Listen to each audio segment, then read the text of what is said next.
welcome. Thank you all so much for joining us this morning for today's Trade and Tariff briefing. My name is Michelle Conley. I'm the Senior Director of Partnerships at World Trade Center Utah, and really glad to have you join us today. Trade and tariffs continue to be an ever-changing topic, and so appreciate you being here to learn and share your expertise and engage with us and our speaker.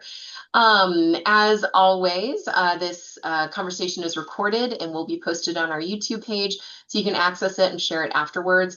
And we welcome questions and discussions, so please feel free to chime in using the Q&A function at the bottom of your screen as we move forward.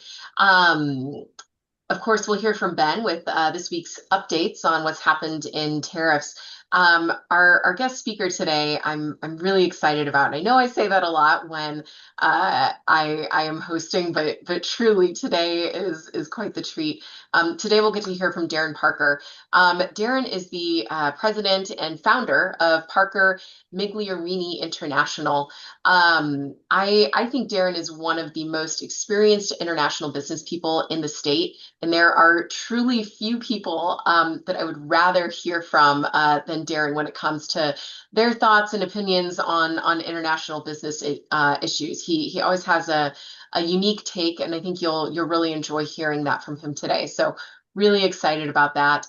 Real quick before I pass it to Ben, I wanted to share a reminder in case people weren't on last week that the STEP grant, the State Trade Export Program grant, is back. It's a program that World Trade Center Utah has been privileged to administer for many years and was kind of on pause for the last 9 months or so as things were held up in Congress. But we just last week were awarded $743,000 for Utah businesses to be able to apply for and use as grants for a lot of different activities to help support your international expansion. So that can help pay for fees to attend trade missions, trade shows, going on trips abroad, translating websites, translating product labels, all kinds of different activities like that. And we're eager to get that out to Utah companies. So you can check out on our website. We'll make sure to put in the chat. I see it there now, where you can learn more and apply for that grant. Feel free to reach out to us with questions. But again, just really thrilled to have that back and pass it on to all of you. So take advantage and share it with others. So with that, we'll let Ben give us the update for the week before we get to hear from Darin. Ben, what's going on this week? Great. Thanks, Michelle. Sharing my screen here. I'm just going to dive right in. To add to another thing to consider, and maybe we could drop this in the chat as well, Hadley. We have our 2027 survey out right now. So we want to hear from our Utah businesses. What markets should we be exploring abroad for our programs? Whether it's a business trip, a trade show, a trade mission, and making those recommendations to the governor's office.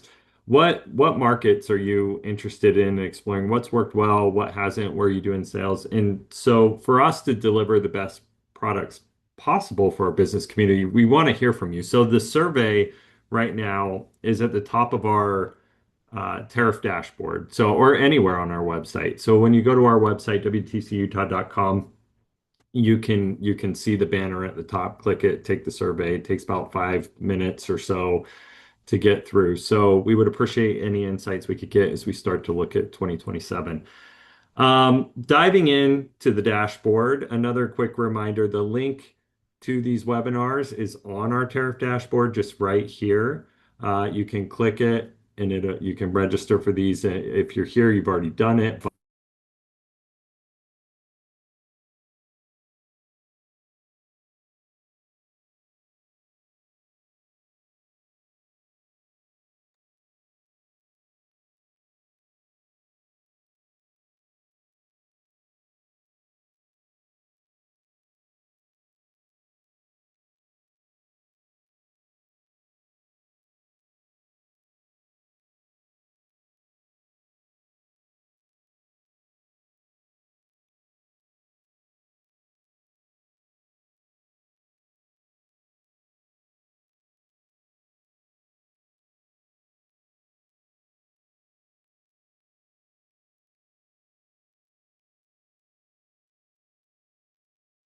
Looks like we might have lost Ben.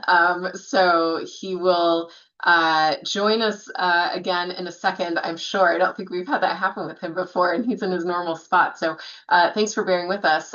So maybe we'll switch up the order a little bit and have Ben jump back in and give some of those updates towards the end of the call. And if Darin is up for it, we'll go ahead and turn to him.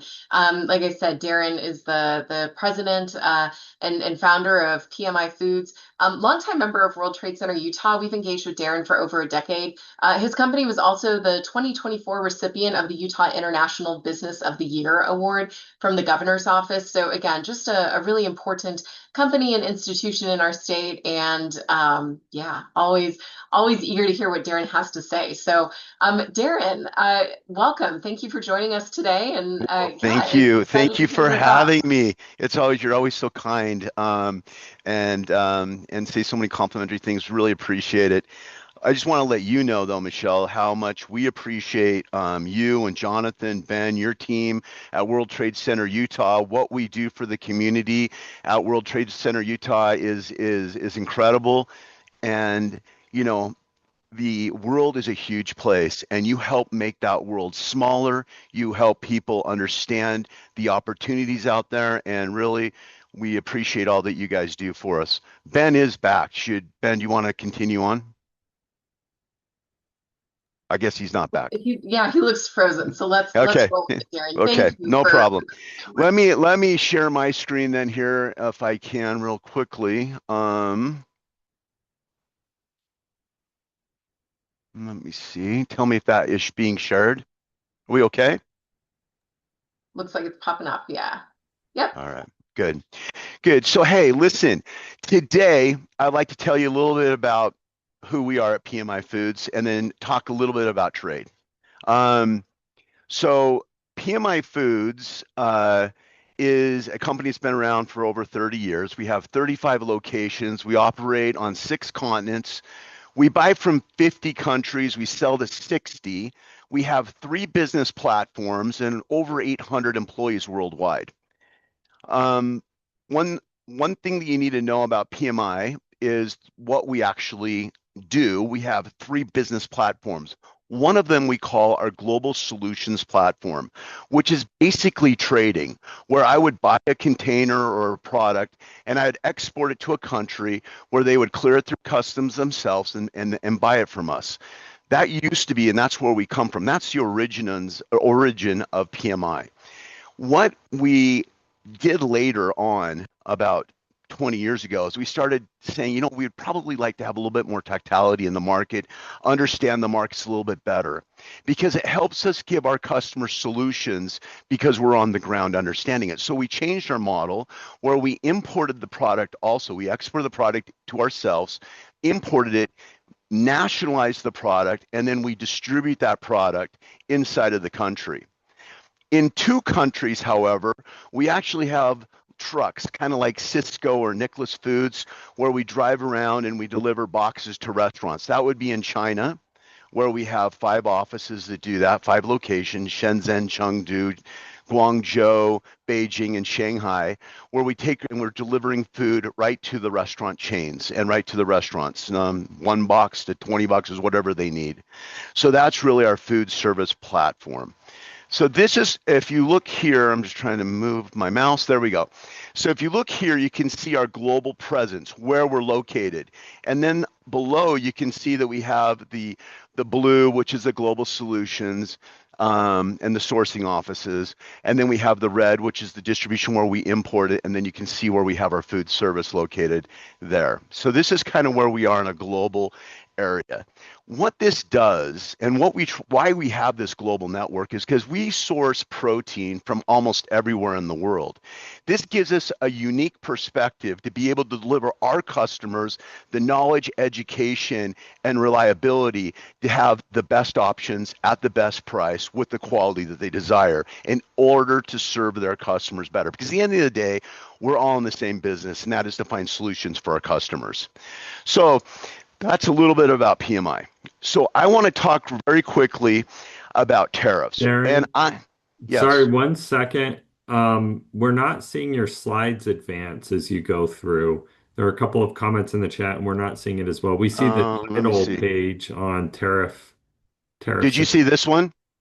Oh, it's not moving, is it? No.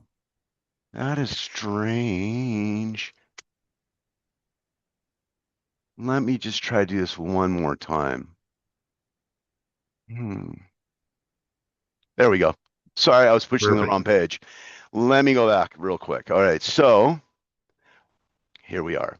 Here are our different okay, this is the different platforms that we have. This is where we're located. Thank you for doing that. Thanks, man. Sorry about that.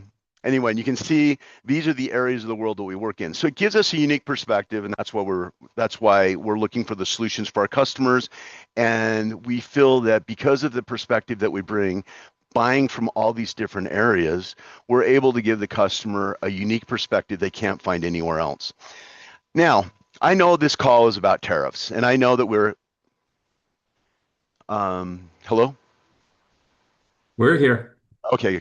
I know this call is about tariffs, and I want to talk a little bit about the tariff business, what's going on. I know that most of you people on the call today are probably importers.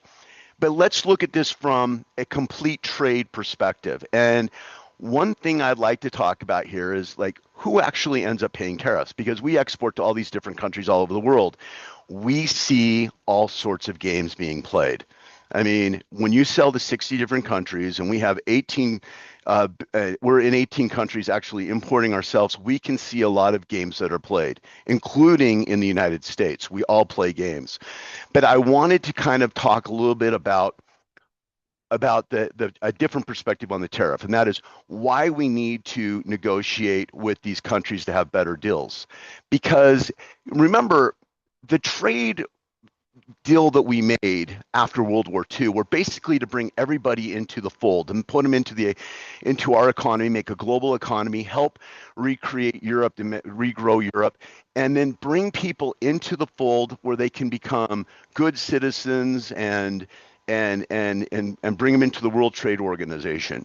But things have changed since then, right? And so we have a lot of people that take advantage of us. Either they're taking advantage by using their big state-owned enterprises in SOE, maybe in China or in Japan, the Shosha system, or the chaebols in Korea, or any other systems that they have, maybe in Vietnam, in India, in Indonesia, and other places that create that are aligned with the government in order to help them promote a monopoly or have a different perspective where they can control the means and put our businesses overseas out of business or push them into a position where they're not competitive. So there's a lot of politics to go on, but let's just look at here from a perspective of who actually is paying for the tariff, right?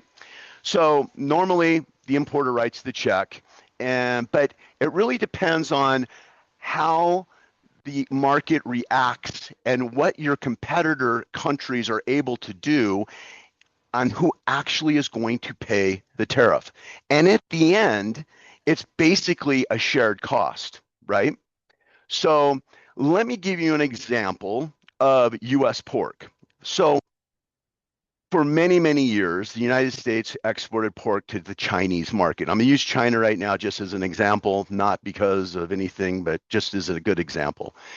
The United States duty is about 60%. When you add the 47% duty plus the 13% VAT, it's 60% to get our product into the country. And this is while the Chinese enjoy zero duties or 2% duties. This is before all of this craziness has happened, right? And the Europeans, now they're paying 32%. But before that, they're paying 12% or 17%. And so what would happen is that I would have to come in, or PMI or anyone in the United States would have to lower our price to be competitive in the market. So we sold it at a lower price. The Europeans were able to get a higher price because they had a lower duty. So in this situation, I, the exporter, pay 100% of the duty, okay? Just to kind of give you an idea. I also wanted to share with you um, that yeah that there's sometimes they use many different obstacles of trade. And we complain, we work with USTR all the time, and we talk to them about all of the different ridiculous things that countries ask us to do or put the US in a disadvantage. And you'd be surprised because we're buying so much product from them and we're giving them such a good deal in the United States. Why don't they reciprocate and give us a good deal and have us be able to export more product into the country? And for some reason, they just don't do it. So they can use paperwork, they sudden rules changes, and as chaotic as it seems right now, the way the Trump administration is operating, this is kind of the status quo working in China and some of these other markets. They change all the time on our products entering their country. So let me give you a little case study here. Let's use US beef and US pork for a second. So, as we all know, the Europeans focus a lot on our GMO. They focus a lot on our hormone. They say we have hormones in our beef, which is sometimes we do, sometimes we don't. But I mean, we have hormone-free beef that we do export to Europe now. But in 2003, the Europeans created something naturally called mad cow disease. And that will kill you. So it was a huge mess back in the day, and everybody got banned from exporting to all these different countries. And the U.S. went through their protocol. We didn't have very much of it, but we did have a few cases that were atypical, and we lost access to the markets, some of our major markets. In China, all that we did, we were able to get back into Japan, we're able to get back into Korea, we're able to get back into all these different markets, but we were never able to get back into China until 2020. The same thing happened with the avian influenza bans with our poultry in 2015. We weren't able to get that back in until 2019. And it didn't really matter. We would go and talk to the Bush administration, the Clinton administration. We talked to everybody, the Obama administration. And it wasn't until the first Trump administration, under the phase one agreement, that we were able to get into this market. And we felt like we were being mistreated, extremely mistreated in this market, and we fought, and finally we got into the Chinese market. Let's just look at beef for a second. So in 2019, this is how beef went. This is in billions of dollars here. So you can see that in 2021 we're at 1.5 billion, and in 2022 we're at 1.7 billion. So we lost a lot of money between 2003 until we got back into the market. You see, once the U.S. beef was able to get back into the market, we became the third producer. We're the third largest supplier in dollars to that market.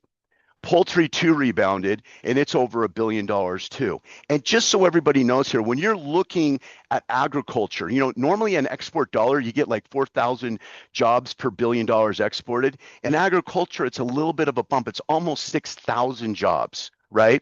So you can see that these are a lot of jobs, and it really helps our communities. We go through the Midwest of our country, we go through these small towns, we can see the decay that's happening in these things. These trade deals are super important for us to have, right?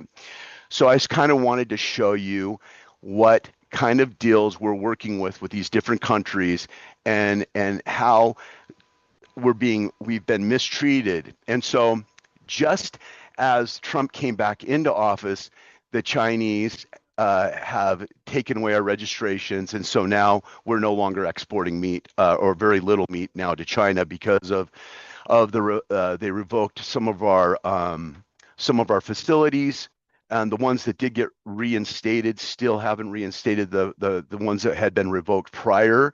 So we still are on a trajectory to, hopefully after the meeting here with President Trump and Mr. Xi, President Xi will be able to have an agreement that's good for the Chinese people and also for the Americans. So basically showing you how it's all political, right? And it's funny, right? Because you can't look at trade as a political issue because it's not political. However, it seems as though every time a Democrat is in office and we have a tariff put on something, it's anti-business for the Republicans. And every time a Republican puts a tariff on somebody, and the Democrats come back, and it's the only tax they don't like, right? They like all taxes except for this one. So it can't be political. And I would credit, and you hear that on the news and other things, but I would credit the Biden administration and the Trump administration. You saw that when there was that transition, they didn't change a lot of the requirements or the duties from one administration to the other. And so it needs to be, something that we work on. So as we're looking to understand, as we're looking to figure out how we can affect change, there's two places to push. Yes, you can talk to Washington, but we should also talk to our suppliers overseas to say, hey, can't we make a more fair, free trade? And I like when I met with Jonathan and I were able to go and we meet with Jameson Greer. And Jameson, talking about China, said, there's just a group of non-political, non-sensitive businesses that we could do 40, 50 billion dollars a year on, that we could both prosper from. That, there isn't the rare earths or these other things that have been sensitive, but we can have some things that we can just work on, not technology, rare earths, yes, but not technology and other issues. We can put those aside for a moment and just focus on the things that are non-political and hopefully grow the business. So what my thought here today is, guys, is that I just wanted to sit down and talk to you guys a little bit about the other perspective, this perspective of the U.S. exporting products to the other countries. And you can see the administration attempting in both the Biden and the Trump administration, trying to get this better access for the American consumer, for the American businesses that are exporting products overseas. Anyway, that's that. If there's any questions, love to take any. Thank you so much, Darin. Yeah, I mean, I'm seeing comments from people that it really does put a different perspective on tariffs, and one that's not often heard. And again, we've done these every week for over a year, and so really appreciate the opportunity to have a fresh perspective. I see someone's asking if we can have the slides. Is it okay if we distribute these slides to the group, Darin? Yes, it's just fine. I'm just trying to shut off my sharing. I don't able my screen just shut off here. I don't know what happened. Yeah, Maybe no. I can Sorry. just steal it to we'll see if this works because I'm going to do a rundown on the dashboard. So, thanks. Before I do that, I just want to say, Darren, that was so great to hear your perspective. We oftentimes, a lot of our businesses are facing this from an importation angle, right? And that's where some of the most acute challenges come into play as businesses shift their strategies to go on offense.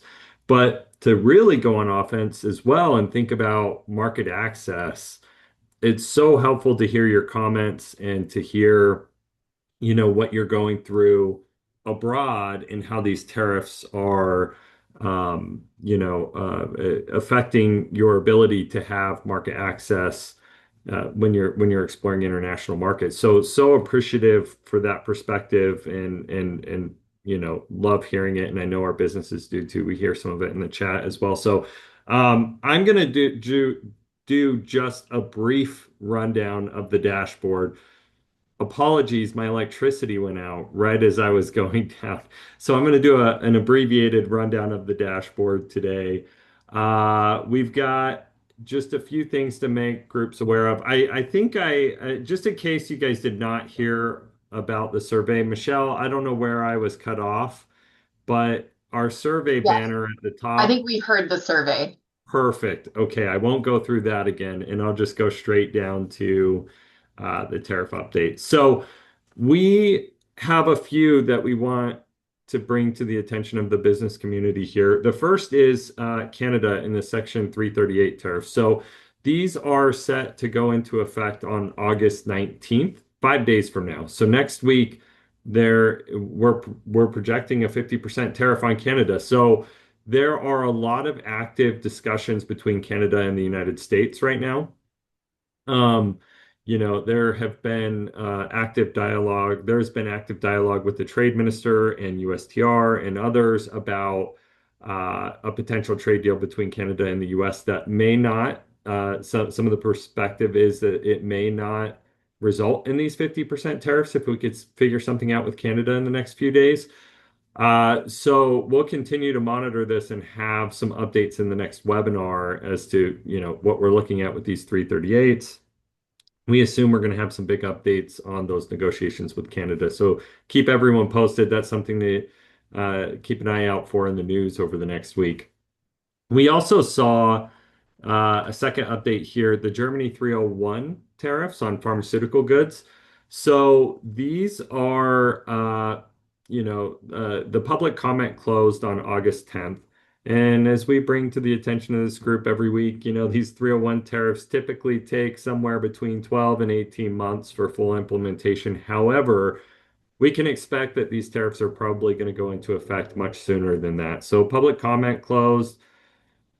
We anticipate, some tariff action between now and even the next couple of months on these 301s. So we'll continue to monitor, but it's a bigger milestone than it used to be that comments have closed just because of the speed on these 301s. So looking forward, uh, we also have something to pay attention to here. If anyone on the line is importing quartz, we have, and I'm looking for where this is in our tariff rundown on the dashboard right here. So these tariffs are set to go into effect on August 15th. We'll want to make sure if you are importing quartz and you can get it in today, you'll want to do that because the tariff goes into effect tomorrow. The CSMS with the full details on the rates, which are also here, can be found on the resources link as well. So, and the last thing, and I'm just going to go through this briefly in just a couple of minutes. The White House is putting a greater emphasis on transshipment. So transshipment in terms of going through another country to bring goods into the US from, let's say, China, right? So the White House put out a report from the Office of Trade and Manufacturing Policy on transshipment. And I'm not going to go through this in great detail, but at a high level, the administration is calling out transshipments, giving some historical pieces to what's going on. Um, they're also looking at making the case that the foreign approach to transshipments is centered around sister cities in some cases, and really lays out the case that as tariffs go up, you often see an increase in transshipment cases going up. So the biggest thing, and I'm going to scroll down here to the bottom, the report's about 30, 25 pages or so. This is what to pay attention to. So if you're doing anything that may be perceived as transshipment, just really start to think about your business operation and how it's perceived if you're importing goods. This is the warning that they're signaling from the White House is they have AI systems that they're implementing. They call it the AI detective border, where they're looking at things like the bills of lading and other things to really analyze where goods are coming from.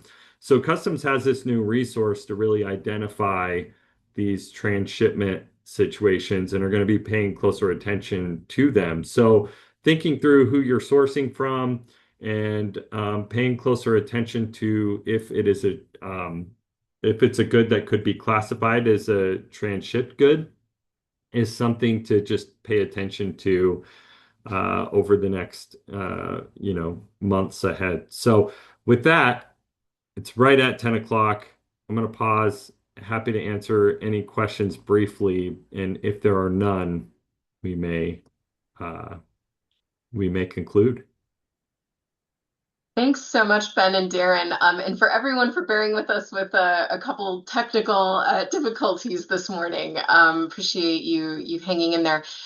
We are at time. Mark, I see a couple of your comments and questions, and do want to address those. And so I think I might actually connect you and Darin after the call, and maybe we can chat a little bit more. If anyone else has questions, feel free to reach out to us as always. Thank you for joining. Let us know how we can continue to help and support you all, and have a great weekend. We will see you next week. Thanks, everyone.